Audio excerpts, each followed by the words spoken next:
Well, joining me now from Casablanca is Mokhtar Lamani. He's a diplomat whose 30-year career has included heading the office of the UN Arab League Joint Special Representative in Syria from 2012 to 2014. Sir, good to talk to you once again. So, Arab League Summit coming up, and we're hearing that there's a possibility that Syria might be readmitted, invited to come back. Is that ever likely? For sure it's going to be readmitted, but probably not in this session. You know, in the Arab League, one of the reasons why it's not working very well, everything should be taken by consensus. And till now, when I see all the declarations, there's no consensus. And more than that, so just yesterday, the Assistant Secretary General put two conditions for readmitting that one of them is totally unrealistic. Actually, both are unrealistic. The first one is to find a political solution, which is not there yet. And the second one is about the ties between Syria and Iran, which is, you know, they couldn't do anything for the relation with Syria prior to the crisis before 2011. How can they do it now with all the complicated situations? So I don't expect it's going to happen during this session, although a few weeks ago they readmitted Syria in the Arab Parliamentarian Union, but I don't think at the level of the summit it's going to happen this time. You know, you spoke about one of those conditions being a political solution. Let me ask you, as a veteran diplomat, as somebody who's seen this before in other conflicts and has experienced Syria from its inception to now in terms of the conflict, let me ask you, whatever political settlement there is, will it be a bad one?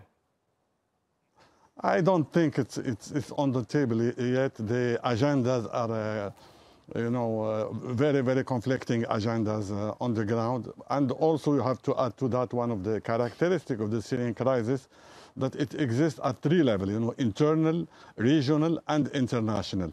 So with lots of actors, and with these conflicting agendas, it's not there. Even if the government, you know, is thinking that they are doing very good. But when you see all the aspects of the crisis, you know, nothing is. I don't personally expect anything to happen in the coming months, you know, about the political solution. More than that, they are not tired of fighting. You know, when I'm talking just about Syrians themselves. You know, we saw it just last week with the president of Syria trying to have the statue of his father all over it. It's still, you know, reactions and revenge, and so nobody is sincere about a real political solution. Are you completely pessimistic? Yes, I am. And of course, if you link it to what's happening in Iraq, in the whole area of the Arab world, I'm not that optimistic about the future. You know, with the current actors and with the regional and international complications. Okay, we're hearing it from the distinguished diplomat himself. Mokhtar Lamani, it's been a pleasure having you back on the Newsmakers. Great to talk to you, as always. Let's broaden the conversation out now. Joining me now from Washington, D.C. is Bassam Barabandi, a former Syrian diplomat and founder of the opposition movement People Demand Change. In Beirut is journalist Nour Samaha, who's also a visiting fellow at the European Council on Foreign Relations. And Samuel Ramani is a researcher at Oxford University specializing in Russian foreign policy. Thanks for joining us. Let's broaden this out. Bassam Barabandi, you heard Mokhtar Lamani. Thank you.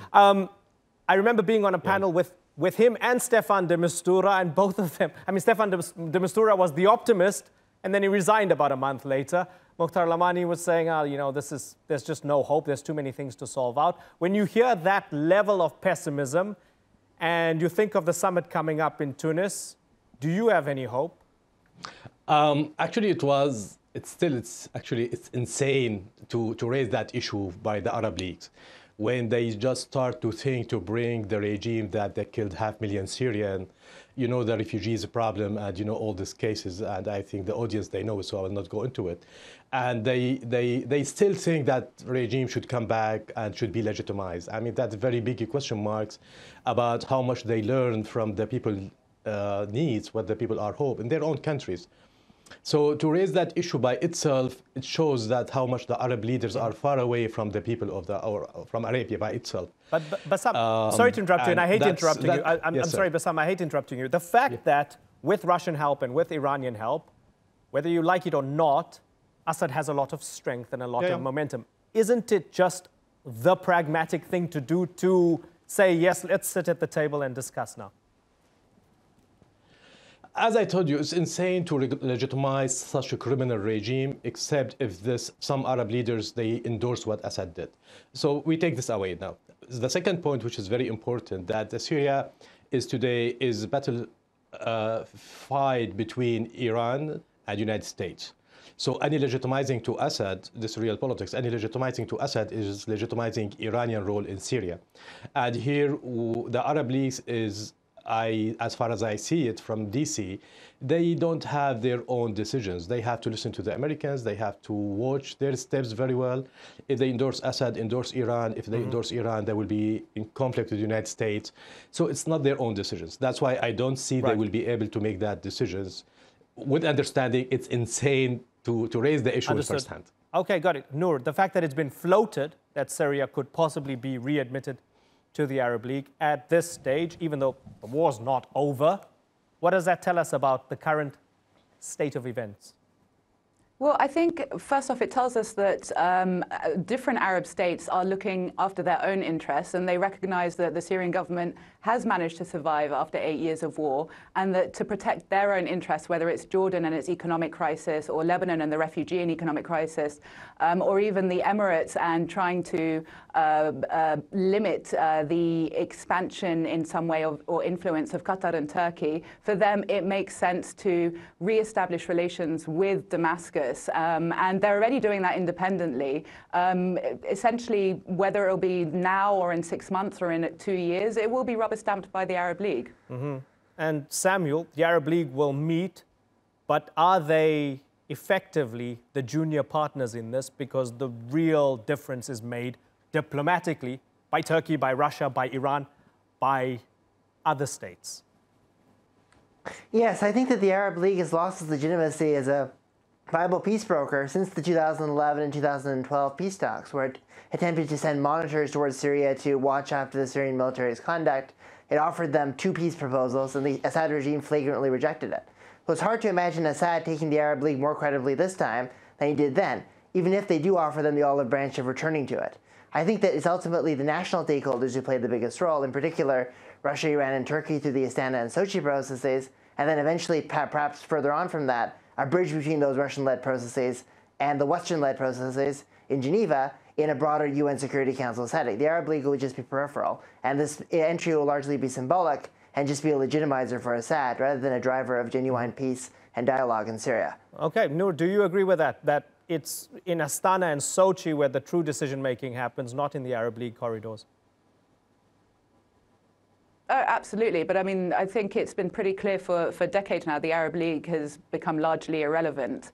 So Damascus isn't waiting to be legitimized by the Arab League, and it's already doing what it needs to do through its independent tracks and via Iran and Turkey, via Iran and Russia as well. So whether or not it gets accepted to the Arab League isn't a priority for it.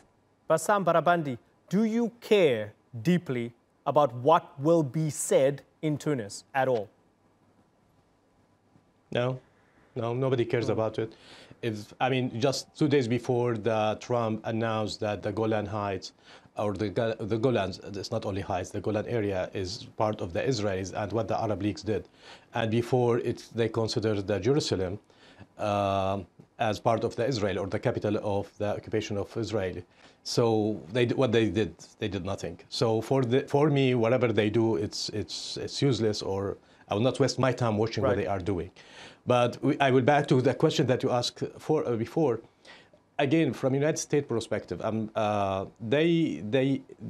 aim is to counter Iran. So Turkey, Russia, Astana movement or Sochi movement, if this is the way to kick Iran out of Syria, I think the United States will endorse it. If this is mechanism will empower Iran, I think the United States will block it. Arab Leagues, if their movement is to take Iran out, I think the United States will endorse it. They will push that. If they think that this movement will be very much endorsing Iran occupation of Syria, I think the Americans and the Western will block it. Right. My point, Arab Leagues is irrelevant in that perspective. Yeah, and I'm curious because I have this opportunity to ask you right now, as somebody who's anti-Assad and in the Syrian opposition, what do you make tactically of the Golan Heights decision? Because the likes of Lindsey Graham and the president have been saying, well, you know, it helps stop Assad and Iran and Hezbollah. So, I mean, in that sense, sure, Syrian sovereignty over Golan, but in some ways, are you happy that it would rather be fully under Israeli control? Absolutely no. Tell me. Absolutely no. This Syrian lands, and I asked the decision makers in the United States that what difference in Israeli security 1 week from now and today? What your decision give Israel from security perspective? And they have no answer for it. They know it's very much political statement, very much political steps. It doesn't have legal binding issue. It doesn't give Israeli any further security. It creates more instability in the area. It gives more Iran, Hezbollah slogans to talk to their loyalists that look what we have in Golan Heights. Now we have a new fight. It's very much political statement to support Netanyahu and support Trump Christian evangelical base, rather than it's really something that we should count on. This land is Syrian land, and it will be Syrian land. And Nour, how's that resonating in Lebanon? Is it likely to exacerbate things? No, I mean, I think it's what the Americans did with the Golan is it basically made very clear to everyone that America is not an honest broker, and that any negotiations that were to happen in the future, America will not be part of it, because they've proven to be unable to be objective and be able to carry this forward. So I think from Lebanon's perspective, it's definitely not. It's not been anything that's surprising. If anything, it's just cemented the fact that America is not interested in peace in the region and is just interested in supporting its ally Israel. And I don't think that anything that America has been doing in the region differs from that. Right. Okay. I'm short on time, so I apologize, but I have to wrap. Bassam, Nour, and Samuel, I thank you all for joining us here on the Newsmakers, and Mokhtar Lamani. Thank you for having us as well.